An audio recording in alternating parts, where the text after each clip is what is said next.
내 영혼아 여호와를 송축하라. 내 속에 있는 것들아 다 그의 거룩한 이름을 송축하라.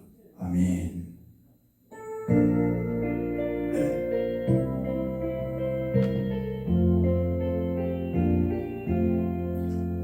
왕이신 나의 하나님, 내가 주를 높이고 영원히 주의 이름을 송축하리라.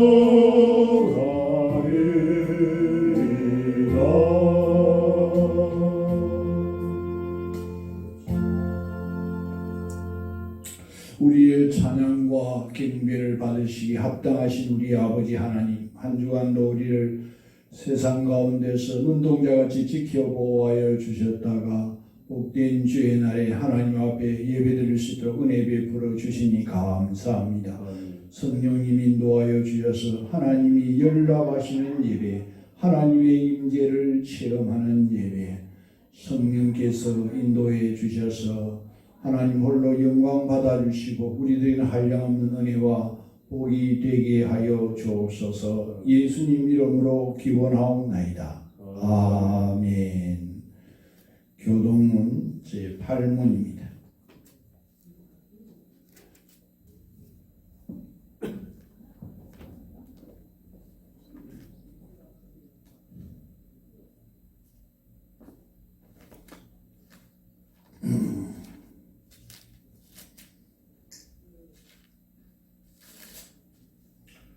우리 죽은 자는 그의 마음에 이르기를 하나님이 없다 하는도다. 그들은 부패하고 그 행실이 가증하니 선을 행하는 자가 없도다. 여호와께서 하늘에서 인생을 굽어 살피사 지각이 있어 하나님을 찾는 자가 있는가 보려 하신즉 다 치우쳐 함께 더러운 자가 되고 선을 행하는 자가 없으니 하나도 없도다. 죄악을 행하는 자는 다 무지하냐. 그들이 떡 먹듯이 내 백성을 먹으면서 여호와를 부르지 아니하는도다. 그러나 거기서 그들은 두려워하고 두려워하였으나 하나님이 의인의 세대에 계시미로다. 너희가 가난한 자의 계획을 부끄럽게 하나 오직 여호와는 그의 피난처가 되시도다. 이스라엘의 구원이 시온에서 나오기를 원하도다. 여호와께서 그의 백성을 포로된 곳에서 돌이키실 때에 야곱이 즐거워하고 이스라엘이 기뻐하리로다. 아멘. 사도신앙으로 신앙 고백하겠습니다. 나는 전능하신 아버지 하나님 천지의 창조주를 믿습니다. 나는 그의 유일하신 아들 우리 주 예수 그리스도를 믿습니다. 그는 성령으로 잉태되어 동정녀 마리아에게서 나시고 본디오 빌라도에게 고난을 받아 십자가에 못 박혀 죽으시고 장사된 지 사흘 만에 죽은 자 가운데서 다시 살아나셨으며 하늘에 오르시어 전능하신 아버지 하나님 우편에 앉아 계시다가 거기로부터 살아있는 자와 죽은 자를 심판하러 오십니다. 나는 성령을 믿으며 거룩한 공교회와 성도의 교제와 죄를 용서하는 것과 몸의 부활과 영생을 믿습니다. 아멘. 찬송 254장 찬송하겠습니다.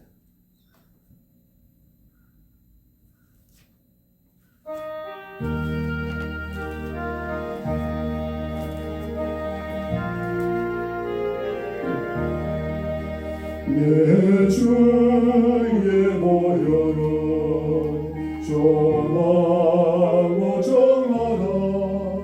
내 죄를 정케 하신 주 나로라 하신다. 내가 주께로 지금 나오니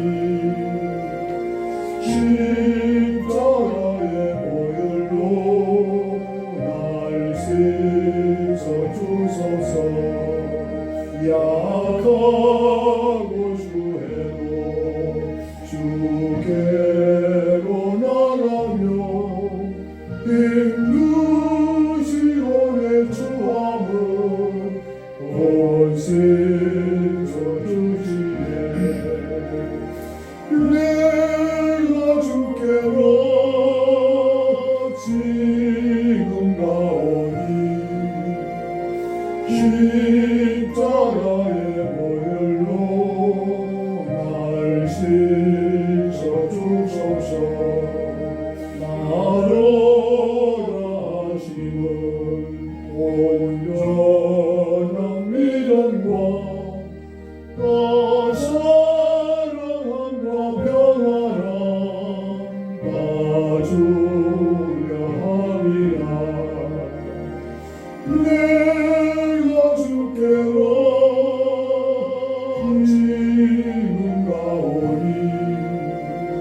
십자가의 보혈로 날 씻어주소서.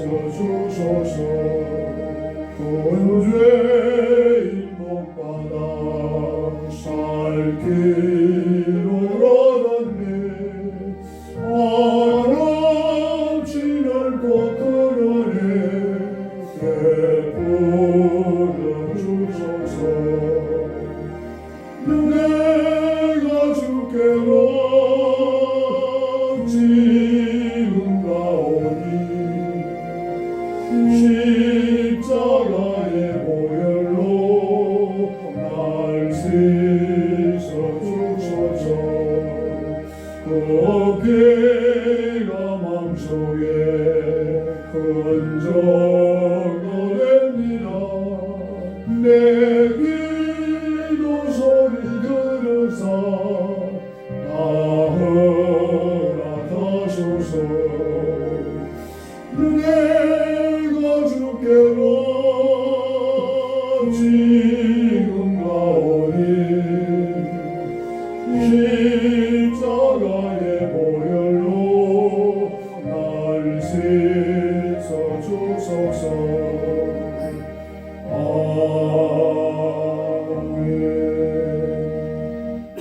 박중광 장로님 기도 인도하시겠습니다. 하나님 아버지 은혜와 사랑을 감사합니다. 부족한 저희들 한 주간도 하나님 은혜 가운데 살게 하여 주시고 오늘도 그리고 복된 날 예배하는 날 저희들이 허락하여 주셔서 하나님 앞에 시간 예배할 수 있도록 은혜 주시니 감사합니다. 한 주간도 세상에 사는 동안에 하나님 아버지 뜻대로 살지 못한 허물된 모습으로 이 시간도 하나님 앞에 나오사오니 우리 모든 허물들 우리 주 예수 그리스도의 보혈로 덮으시고 씻어 정결케 하여 주시옵기를 원합니다. 부족한 저희들에게 부족한 저희를 불쌍히 여시고 긍휼히 여겨주셔서 날마다 믿음을 더하여 주시옵소서. 믿음으로 살아갈 수 있게 하여 주시옵소서. 아무리 세상이 힘들고 어려울지라도 믿음으로 살아 승리의 삶을 살게 하시고 또 믿음으로 살아 하나님의 백성으로서 합당하게 살게 하시고 하나님 영광 돌리며 살아갈 수 있도록 우리에게 날마다 믿음을 더하여 주시옵기를 간절히 원합니다. 오늘도 예배할 때에 몸과 영과 마음을 다하여 영과 지혜로 예배하는 이 시간 되게 하시고 우리 아버지 하나님께서 받으실 합당한 예배 될 수 있도록 성령께서 우리 예배하는 심령들을 주장하여 주시고 인도하여 주시옵기를 간절히 원합니다. 하나님 아버지 우리 세동교회를 살펴주시옵소서. 오늘까지 은혜 가운데 우리 세동교회를 사랑하시고 지금까지 인도하여 주신 은혜를 감사합니다. 아버지 하나님 우리 세동교회가 날마다 참 하나님의 은혜 가운데 성령 충만한 가운데 사는 잘 감당하는 교회가 되게 하시고 우리 교회를 통하여 이 지역에 많은 죽어 있는 생명들 구원받게 하여 주시고 이 지역이 복음화되는 역사가 있게 하여 주시옵기를 간절히 원합니다. 목사님을 위시하여 온 성도들이 하나 되어서 참 하나님의 뜻을 온전히 이루는 교회가 되게 하여 주셔서 우리 교회 참 하나님 앞에 인정받고 칭찬받는 교회가 되게 해 주시옵기를 간절히 원합니다. 아버지 하나님 교회 속한 성도들 가정들을 다 살펴주시고 성도들의 가정에 평안을 주시고 성도들의 건강을 지켜주시고 성도들의 직장과 생업 사업에 보호 주셔서 형통케 하시고 통하여 우리 하나님께 영광을 돌리게 해 주시옵기를 원합니다. 특별히 병영한 성도들을 기억해 주시옵소서. 아버지의 병영한 성도들 육체의 질병으로 인하여 믿음 약해지지 않도록 믿음을 굳게 잡아 주시옵기를 원합니다. 아무리 힘들고 어려워도 하나님의 은혜를 생각하고 구원받은 은혜를 생각하고 늘 감사할 수 있게 하여 주시고 믿음으로 여러 가지 역경과 고난을 극복할 수 있도록 도와주시옵기를 간절히 원합니다. 능하신 동길 능력 동길 사랑의 동길로 저희를 치료하여 주시고 회복시켜 주시옵기를 간절히 원합니다. 아버지 하나님이여 우리 교회를 통하여 우리 아버지 하나님 큰 영광 받아주시옵기를 원하고 성도들의 가정을 통하여 또한 영광을 받아주시옵기를 원합니다. 우리 조국 대한민국을 하나님 살펴주시옵소서. 하나님이 세우신 자유 대한민국 하나님께서 길이 보존하여 주시옵기를 원합니다. 나라가 아버지 이렇게 위기에 처해 있습니다.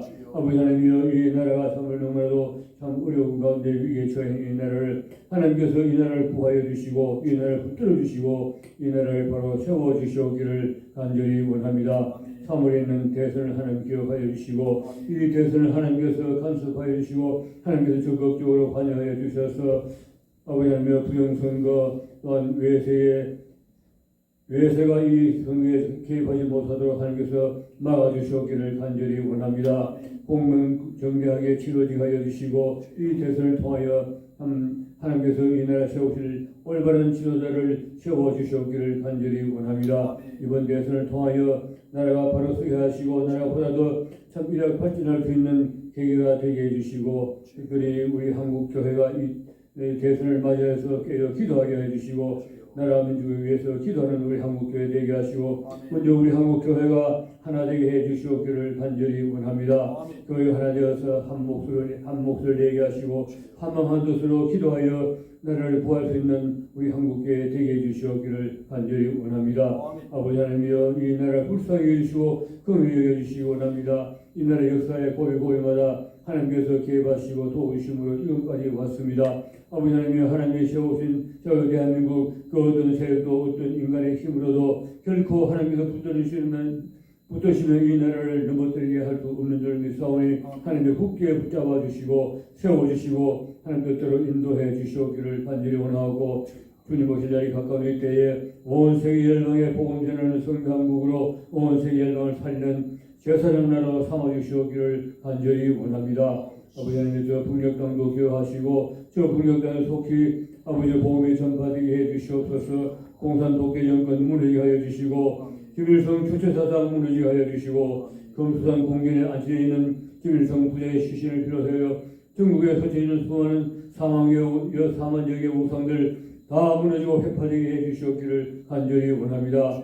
정치운 소용소들 다 해체 철폐되게 하여 주시고 그곳에 갇혀 고통받고 있는 수많은 주의 백성들과 또한 북한 동포들 그리고 6분의 우리 선교사님들 기억하시고 속히 아버지의 저녁에도 자유와 해방이 주어지게 하시고 풀려날 수 있도록 은혜 베풀어 주시옵기를 간절히 원합니다. 아버지 하나님 또한 온 세계 만방에 나가 복음 전하는 선교사님들 기억하여 주시고 우리 아버지 선교사님들 항상 성령 충만하게 하시고 건강을 지켜주시고 신변을 보호하여 주셔서 열악한 환경 가운데서도 귀한 생명 잘 감당해 주시옵기를 간절히 원합니다. 또한 온 세계 박해받고 있는 주의 백성들 많이 있습니다. 하나님 저들을 위로하시고 저들을 지켜 보호하여 주시옵기를 원하고 어떤 환난과 핍박과 박해 앞에서도 굴하지 아니하고 끝까지 믿음 익혀 승리할 수 있도록 은혜 베푸시고 함께해 주시옵기를 간절히 원합니다. 아버지 하나님 이 지역에는 세수민들 기억해 주시옵소서. 세수민들이 몸만 자유할 것이 아니라 저들이 참 주님을 만나서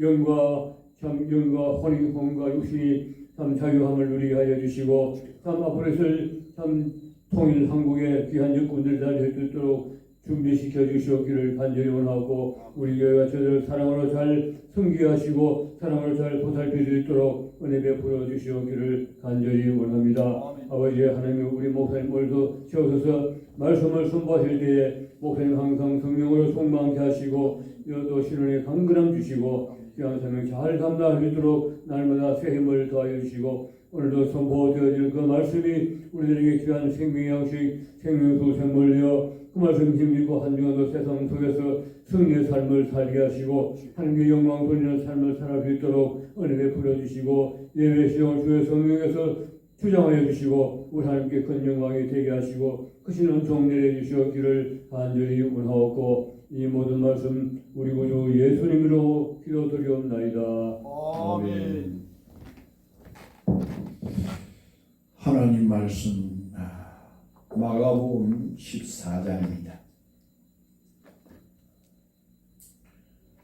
마가복음 14장 66절입니다. 66절로 72절까지 봉독하겠습니다.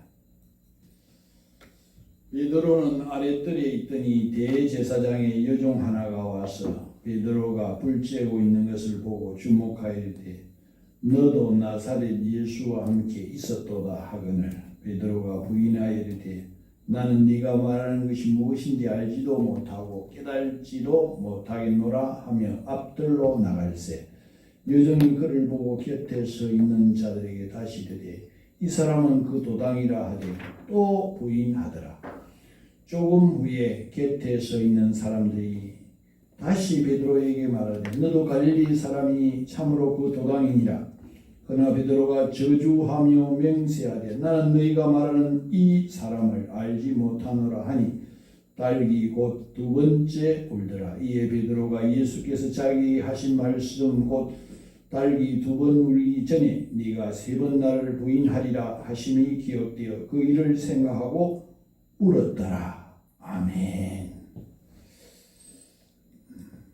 오늘 읽은 이 본문의 말씀으로 우는 자는 희망이 있습니다 라는 제목으로 우리가 은혜를 받고자 합니다. 우리 함께 따라합시다. 우는 자는 희망이 있습니다. 우는 자는 희망이 있습니다. 여러분, 성공한 사람들은 언제나 1% 가능성만 있어도 희망을 버리지 말라고 충고합니다. 그렇습니다. 성공은 언제나 꿈꾸는 자의 것입니다. 때로는 좌절하더라도 절대로 우리는 포기해서는 안 됩니다. 살다 보면 기회가 찾아오게 되어 있습니다. 그러고 보면 대개 사람들이 너무 쉽게 포기하고 또 너무 쉽게 절망합니다. 근데 결국은 절망의 문제도 믿음의 문제라 할 수 있습니다. 누군가 농담 삼아 이런 말을 합니다. 포기라는 것은 배추를 셀 때 쓰는 말이고 실패라는 것은 바느질 할 때 쓰는 말이라는 그런 말이 있습니다. 그래서 여러분 절대로 포기하지 마시길 바랍니다. 아멘. 세상이 여러분에게 실망을 주고 교회 안에서도 실망한 말을 들어도 절대로 포기하거나 뒤로 물러서지 말고 오직 항상 기도로 무장해서 더욱 하나님 앞에 희망을 품고 담대히 전진하는 저와 여러분 되기를 주의 이름으로 축원합니다. 근데 여러분, 하나님께서 택하신 하나님의 사람들도 다 부족함 속에서 만들어졌다는 사실입니다. 성경을 보면 그 어떤 사람도 약점 없는 사람이 없습니다.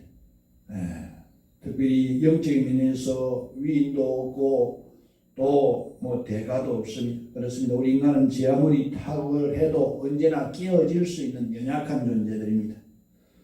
이 사실이 사람으로 하여금 끊임없이 기도하게 하고 자기 자신이 아닌 하나님만 의지하게 만드는 겁니다.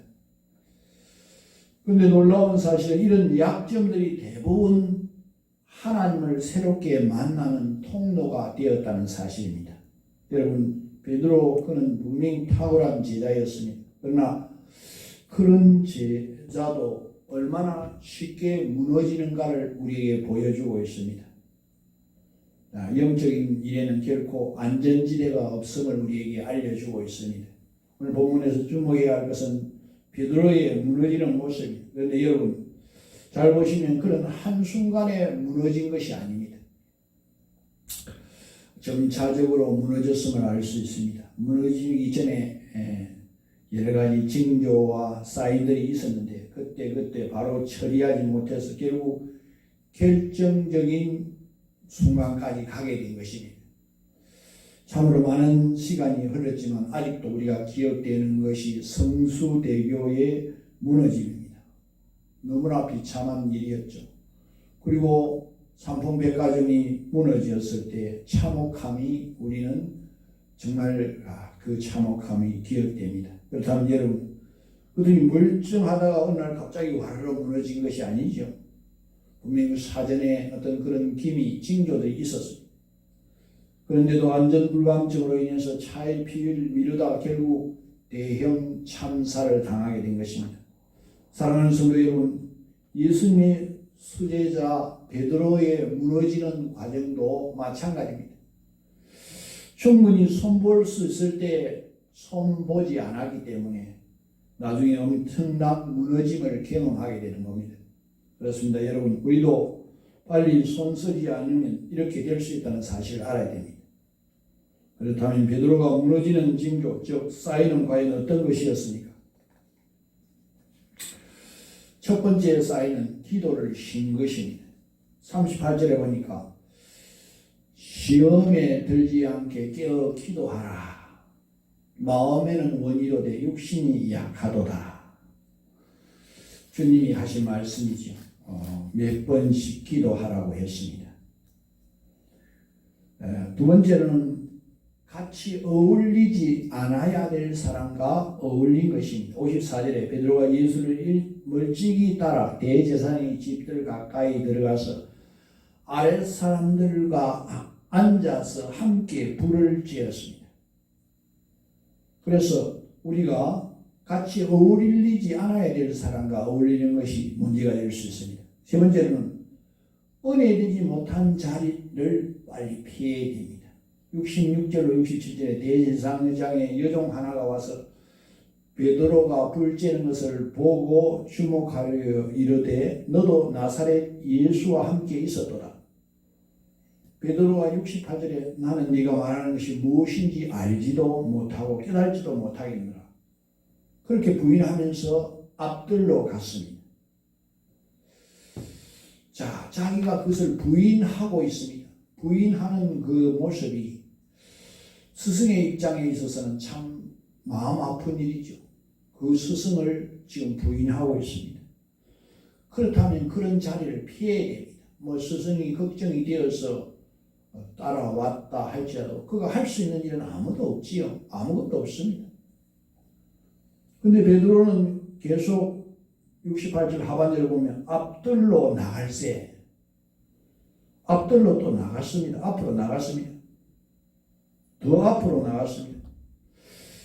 원래 아랫뜰에 있었는데 66절에 보면 아랫뜰에 있었는데 근데 68절에 보면 첫 번째 부인 후 앞뜰로 나갔습니다.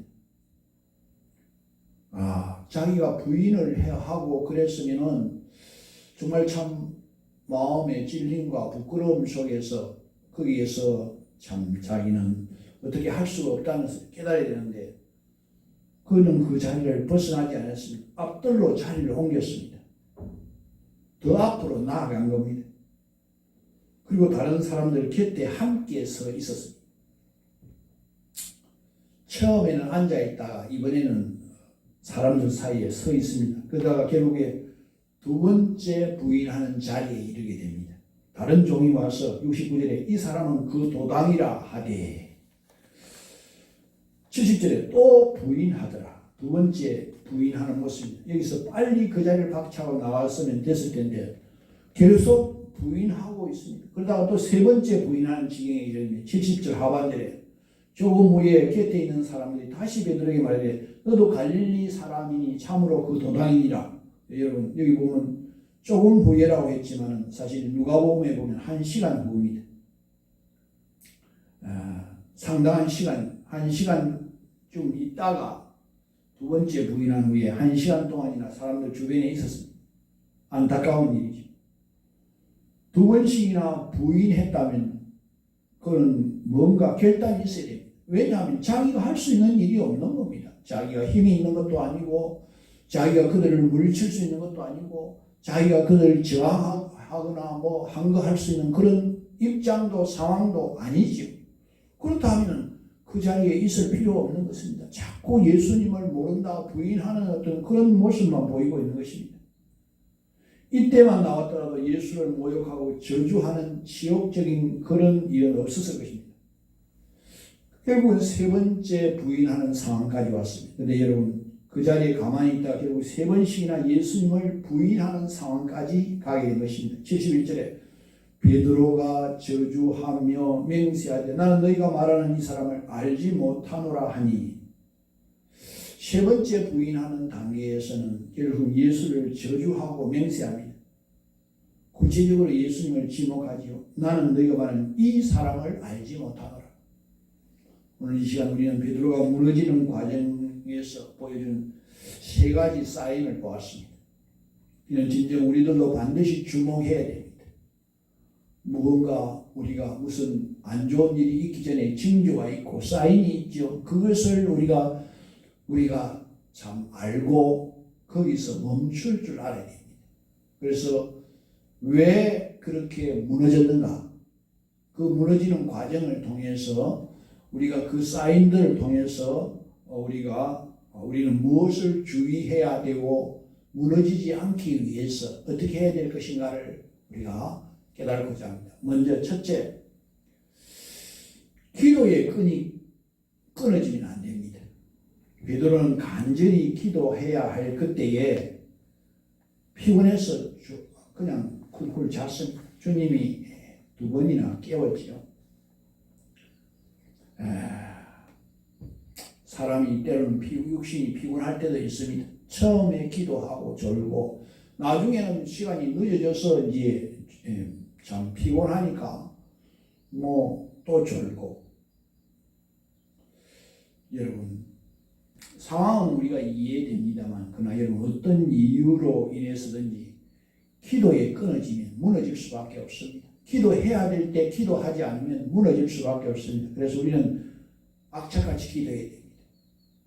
기도의 양은 조절할 수 있지만 그러나 기도 자체를 쉬면 안 됩니다. 사탄은 어떻게 해서든지 우리로 하여금 기도하지 못하게 막습니다. 그렇다면 여러분, 사탄의 전공이 무엇입니까? 우리가 하나님과 밀접한 관계를 갖지 못하게 하는 것이 사탄의 전공입니다. 그래서 여러 가지 기도할 수 없는 이유를 떠올리게 만듭니다. 도무지 기도하지 못하게 하는 겁니다. 혹시 여러분 중에 기도가 중단된 분이 있습니까? 이것 오래 가면 안 됩니다. 아무리 힘들어도 기도해야 됩니다. 어떤 문제든 일단 기도하기 시작하면 더 이상 악화되지 않습니다. 왜입니까? 기도는 우리를 영적으로 무너지지 않게 하는 버팀목이 되기 때문에 그렇습니다. 그래서 우리로 하여금 그 상황을 전환시키는 터닝 포인트가 되기 때문에 그렇습니다. 그래서 여러분, 사람이 뭔가를 가지고 기도하기 시작한 순간부터 분명한 역사가 일어납니다. 첫째는 더 이상 영적으로 무너지지 않습니다. 기도 한 번 한다고 해서 신체에서 완전히 회복된 것은 아니지만 더 이상 무너지지는 않습니다. 더 이상 무너지지 않습니다. 하나님이 손을 잡고 계시기 때문에 그렇습니다. 기도가 시작되면 그렇게 되는 겁니다. 그 다음에는 그 문제가 더 이상 악화되지 않습니다. 기도하기 시작하면 오히려 그 일에 대한 해답이 보이고 실타래가 풀리기 시작합니다. 기도를 통해 하나님께 그 일을 온전히 위탁했기 때문에 그렇습니다. 그렇다면 여러분, 기도가 터닝 포인트가 되는 이유가 바로 기도는 내가 붙들고 몸부림치던 문제를 하나님께 내어드리는 것이 바로 기도죠. 기도는 문제가 내 손에서 하나님의 손으로 넘어가는 것이 바로 기도입니다. 그래서 이때부터 상황은 달라집니다. 그런데 가끔 보면 기도했는데도 상황이 더 악화되는 경우도 있습니다. 그렇다면 도대체 이것은 왜 그렇습니까? 여러분, 그 상황을 주님이 해결해 가는 온전한 해결을 위한 과정이라 믿으시길 바랍니다. 기도하지 않아서 악화되는 것과 기도하되 악화되는 그 전혀 차원이 다릅니다. 또한 기도하면 그에게 영적인 분별력이 생깁니다. 기도하기 전에는 보이지 않던 것들이 기도하면서 보이기 시작합니다. 어떻게 해야 될지 아이디어, 방법들이 떠오릅니다. 사람이 진정 하나님이 주신 지혜로 영적 분별력이 생기기 때문에 그렇습니다. 그런데 여러분, 참으로 안타깝게도 베드로는 기도하지 않았습니다. 몇 번 기도하라고 또 주님이 와서 깨워서 기도하라고 했는데 계속 잠만 잡니다. 이것 첫 번째 무너진 결정적인 사인입니다. 그래서 여러분, 기도가 중단된 분들 다시금 기도의 불을 지피시기를 바랍니다. 그래서 기도하러 나와야 됩니다. 기도해야 됩니다. 더 이상 그냥 그대로 지내지 마십시오. 지금이라도 기도하면 하나님께서 피할 길을 내서 반드시 그 더 큰 무너짐을 막아주실 줄로 믿습니다. 두 번째, 잘못된 만남을 지속하면 안 됩니다. 여러분, 신앙에 도움이 되지 않는 그런 사람, 내 영혼에 유익을 주지 않는 사람, 나로 하여금 하나님 주신 은혜를 까먹게 하는 사람들, 그런 사람들과 어울리지 않아야 됩니다. 그런 사람들과 어울리면 무너짐의 첫 경입니다. 영적으로 방황하는 사람들에게서 나타나는 특성 중 하나는 사람들을 참 좋아하는데 이상하게 영적으로 힘들면 안 믿는 친구들을 만나고 싶어 합니다. 믿는 사람들은 만나고 싶지 않은데 안 믿는 사람들은 보고 싶고 만나고 싶어집니다. 같이 어울려 다니고 싶은 마음이 드는데 그런 사람들하고 있는 것이 믿는 사람들하고 있는 것보다 편하고 자유롭고 좋게 느껴집니다. 이럴 때는 사람들의 요구를 거절하지 못하고 그만 끌려다니죠. 결국 그러다가 죄책감, 좌절감 때문에 교회에 더 나오지 못합니다. 사랑하는 성도 여러분, 최근에 여러분 어떤 사람들과 만나고 있습니까? 그들은 여러분의 신앙에 유익을 주는 사람들이니까 만나고 나면 기쁨이 되고 도전이 되고 격려가 되는 그런 사람을 만나고 또 그 사람을 전도하기 위해서 살리기 위해서 또 안 믿는 사람을 만나는 것은 복된 일이죠. 우리가 그 만남 속에서 내가 영향을 주어야 됩니다.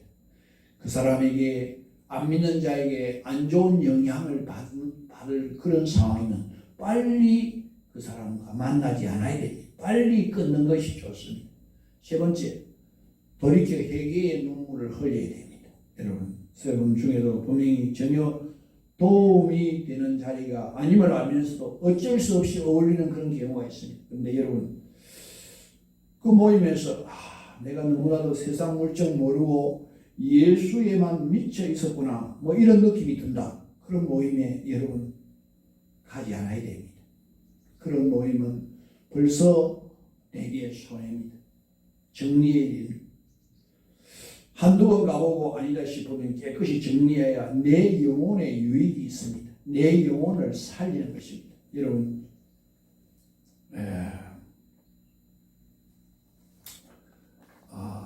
우리가 어떤 모임들 가운데는 정말 귀한 모임도 있습니다.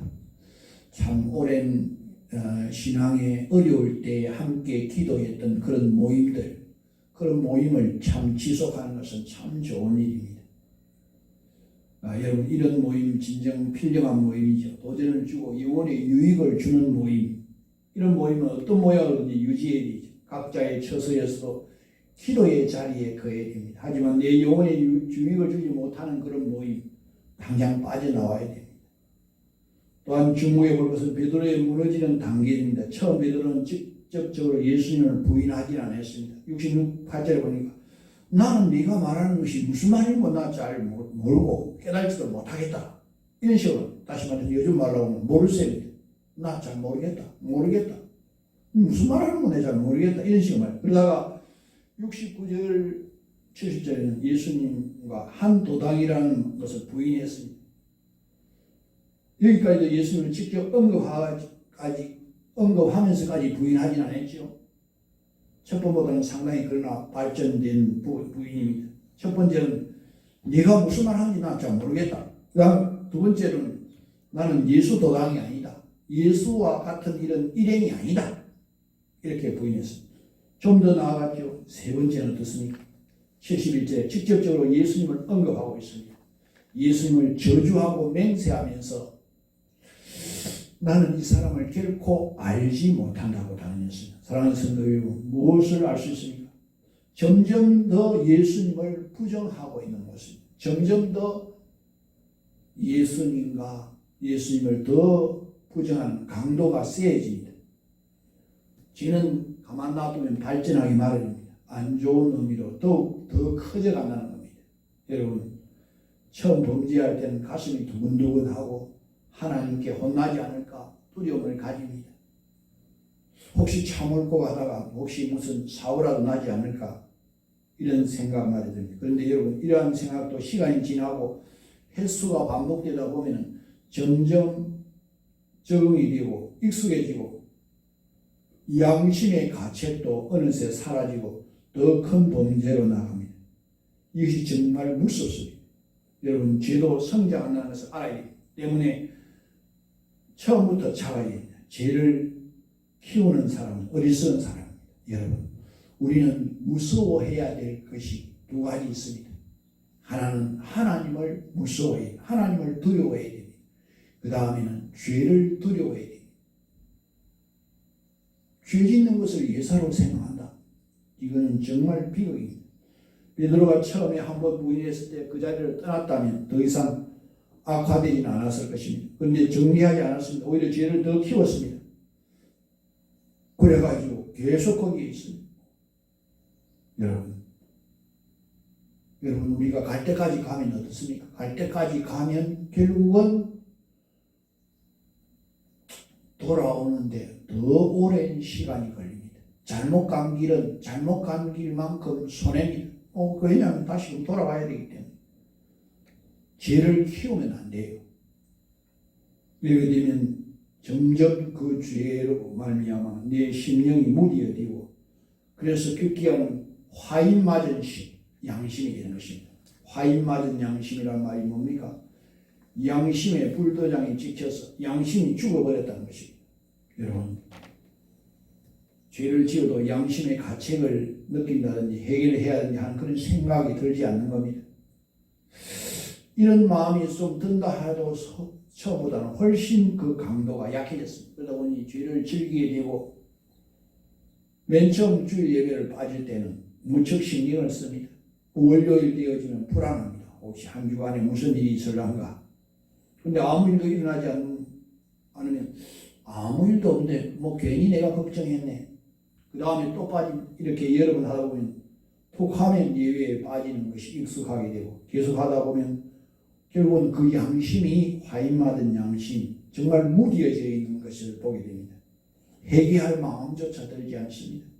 우리 양심의 기능이 자기 모르는 사이에 죽어버린 것입니다. 여러분 예수를 제대로 믿게 되면 여러분 우리 양심이 민감해집니다. 양심이. 과거에는 사람들 좀 심한 얘기 해도 아무렇지도 않고 그랬는데 예수 믿고 나면은 마음에 부담이 되고 걸림이 되고 뭐 조그마한 잘못해도 휴지 하나 버려도 마음에 찔림이 생깁니다. 왠지 미안한 마음이 들고 그래서 내가 마음이 편치 않습니다. 이런 마음들이 불현듯 일어나게 돼요. 그래서 어떤 이는 이런 질문을 합니다. 목사님 예수 믿고 제가 너무 약해진 것 같습니다. 옛날에는 아무렇지도 않았던 일이 자꾸 마음에 걸리고 신경이 쓰이고 부담이 됩니다. 제가 너무 과민 반응하는 거 아닙니까? 아닙니다. 지극히 정상입니다. 예수를 제대로 믿는 겁니다. 그동안 무디어졌던 양심이 정상적으로 반응하지. 그렇습니다. 그래서 예수님의 마음을 품게 된 것입니다. 양심이 민감해지고 또 그런 민감하니까 심각한 죄를 짓지 않습니다. 죄를 지어도 무덤덤하고 남에게 상처 주는 말을 해도 무덤덤하고 또 뭐 불순종해도 아무렇지도 않고 주의를 빼먹고도 아무 그런 거리낌도 없고 그 사람의 말로 정말 문제가 있습니다. 보통 문제가 아닙니다. 그렇게 되어서는 안 됩니다. 여러분 우리의 모습이 어떻습니까? 혹시 여러분의 마음이 저와 여러분의 마음을 점검해야 됩니다. 예배를 빼먹어도 아무렇지도 않고 거짓말을 해도 불순종해도 남에게 상처 주는 말을 해도 전혀 무감각한 그런 사람은 아닙니까? 베드로는 처음에 단호하게 처리했어야 할 죄의 유혹을 나중에 놔두니까 결국은 예수님을 3번까지 부인하는 장면까지 나옵니다. 그리고 그것을 회복하는 데는 많은 아픔의 시간들을 보냈습니다. 여러분 오늘 본문의 이 하이라이트는 베드로의 실패한 이야기가 아니라 72절 하반절 곧 달기 2번 울기 전에 네가 3번 나를 부인하리라 하시니 기억되어 그 일을 생각하고 울었더라 했습니다.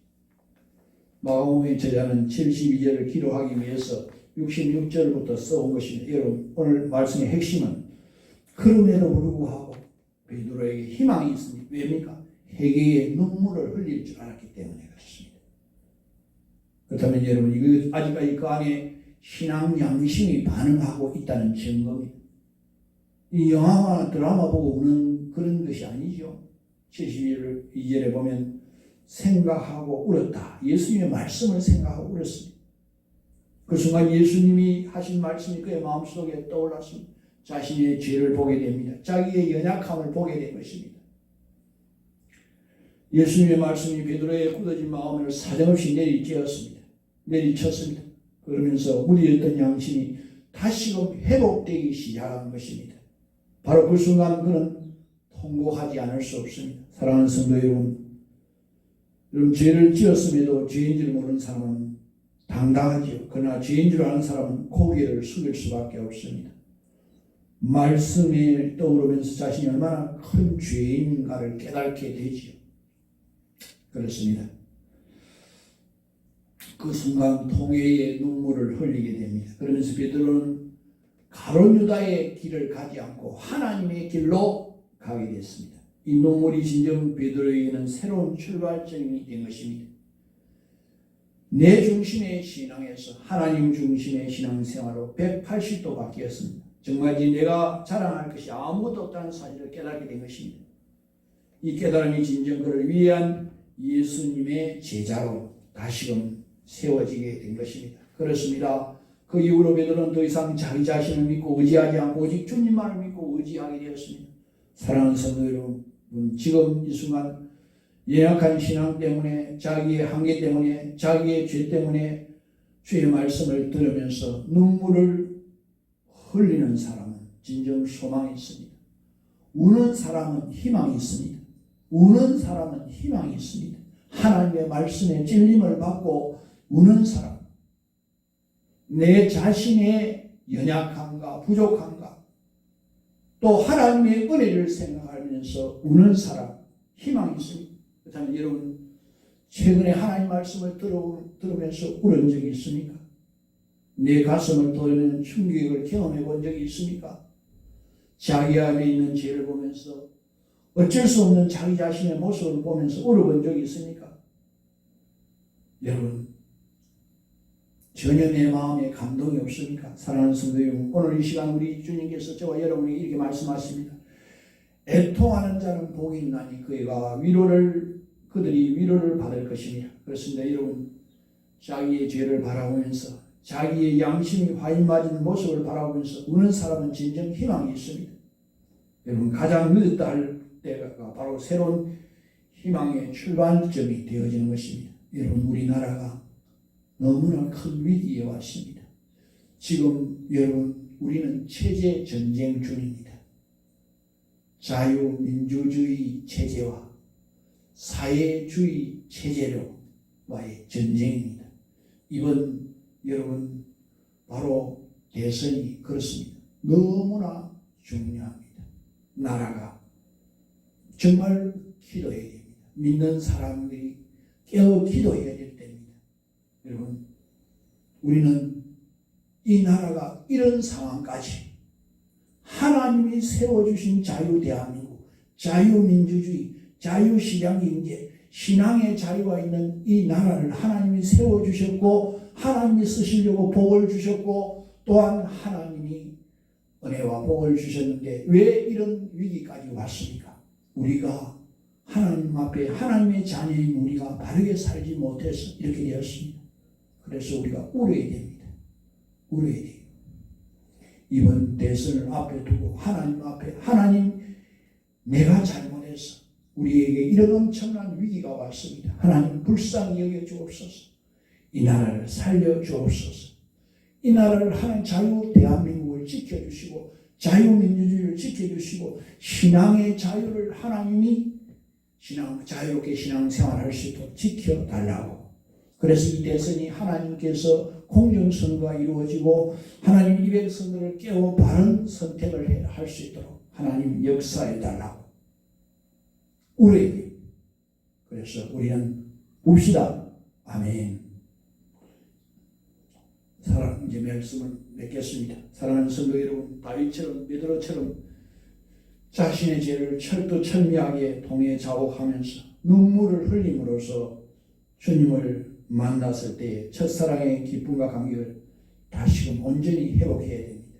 그래서 마침내 우리 모두 다 하나님의 마음에 합한 자, 하나님의 열심을 품은 자로 세워져서 소망의 주님을 온 세상에 기쁘게 전하는 저와 여러분 되기를, 우리의 일생이 주님 앞에 선교와 전도에 쓰임받다가 주님 앞에 서야 될 줄 믿습니다. 아멘. 아버지 하나님 감사합니다. 하나님의 은혜 아니면 살 수 없는 저희들, 하나님의 은혜로 살아온 우리들입니다. 주여, 우리가 하나님 앞에 바르게 살지 못함으로 우리에게 엄청난 위기가 왔습니다. 주여, 우리를 불쌍히 여겨 주옵소서. 우리가 하나님 앞에 바르게 살지 못함으로 이런 위기가 왔습니다. 주여 긍휼히 여겨 주옵소서. 주여 불쌍히 여겨 주옵소서. 주님이 은혜 가운데 이 나라가 하나님의 긍휼과 자비를 입어 주의 백성들이 바르게 서고 이 나라가 하나님이 세워주신 그 나라 주님 오실 때까지 길이 보존될 수 있도록 역사하여 주옵소서. 그래서 자유대한민국 자유민주주의 신앙의 자유가 온전히 보장된 나라로 주님 오실 때까지 쓰임받는 나라로 길이 보존하여 주옵소서. 예수님 이름으로 기도하옵나이다. 아멘.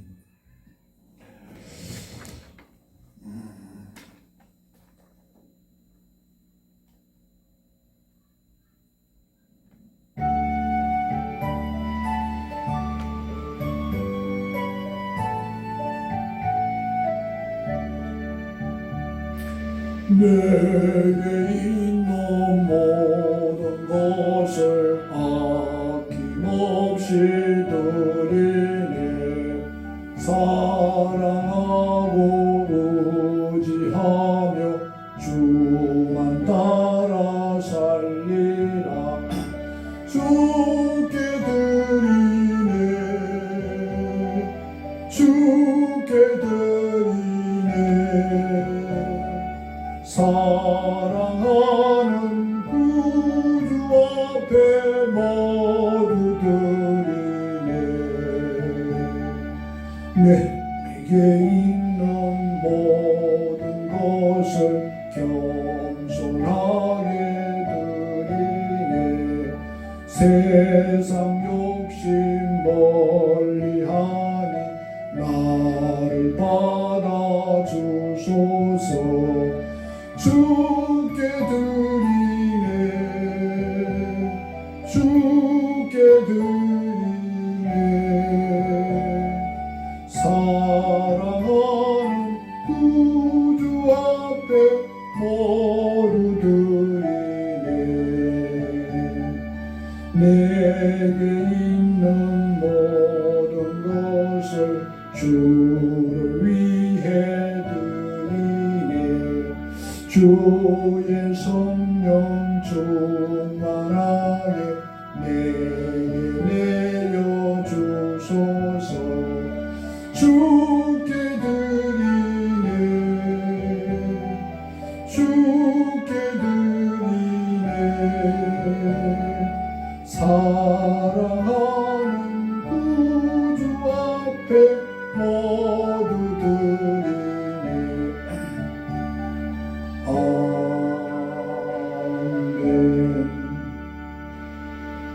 아버지 하나님 감사합니다. 하나님의 은총 속에 한 주간을 지나게 하여 주시고 아버지 하나님의 보호와 사랑 속에 살아오게 한 주간 주님 감사합니다. 주님 베푸신 은혜와 사랑에 힘입어 맡겨주신 영육간의 일들을 잘 감당하는 저희들 되게 하여 주옵소서.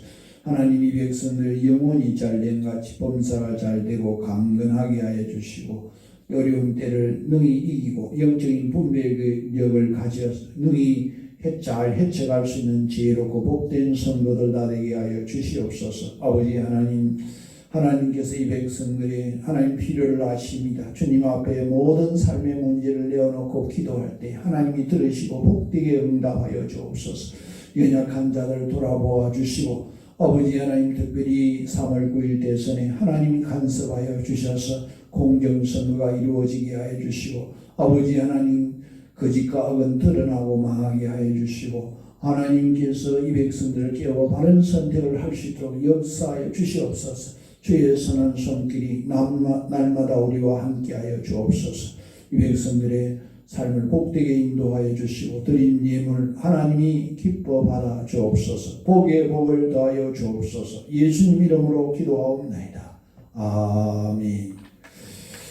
교회 소식을 알려드리겠습니다.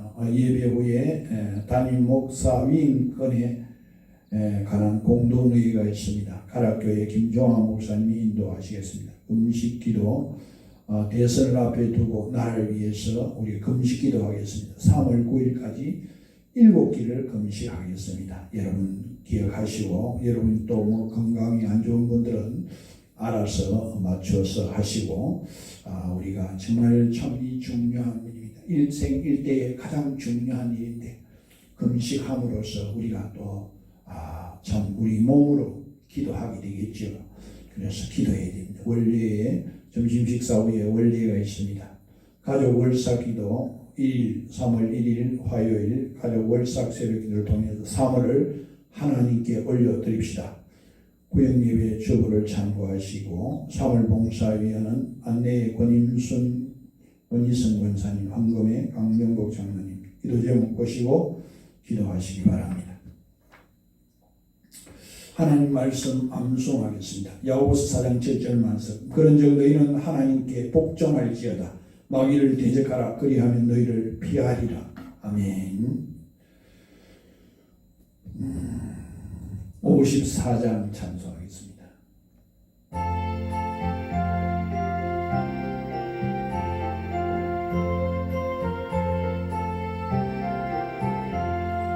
주여 복을 구하오니 편히 가게 하시고 사람마다 주 은혜로 이기도록 하시고 광야 같은 세상에서 항상 인도하소서. 주의 복된 말씀 듣고 무한 감사합니다. 구원받은 주의 성도 열매 맺게 하시며 하나님이 우리 함께 항상 계시옵소서. 아멘. 우리를 위해서 십자가에서 대속의 제물이 되어주시고 부활 승천하여 지금도 하늘 우편에서 우리를 위해 기도하고 계시는 예수 그리스도의 그 크신 은혜와 독생자 아낌없이 내어주신 하나님의 측량할 수 없는 사랑과 성령님의 교통 역사 인도 내주하심이 이 땅에 하나님의 복된 자녀로 그 하나님의 그 은혜와 사랑을 받았음에도 때로는 우리가 말씀대로 살지 못한 것에 대해서 진심으로 회개하며 나를 위해서 참 회개하며 그래서 참 울 수 있는 자가 되어 그래서 우리가 하나님 앞에 진심으로 회개의 눈물로 통해서 회복과 긍휼과 자비를 있기를 소원하는 이 백성들 위해 그 가정 위에 하는 일 위해 영원토록 함께 있을지어다. 아멘.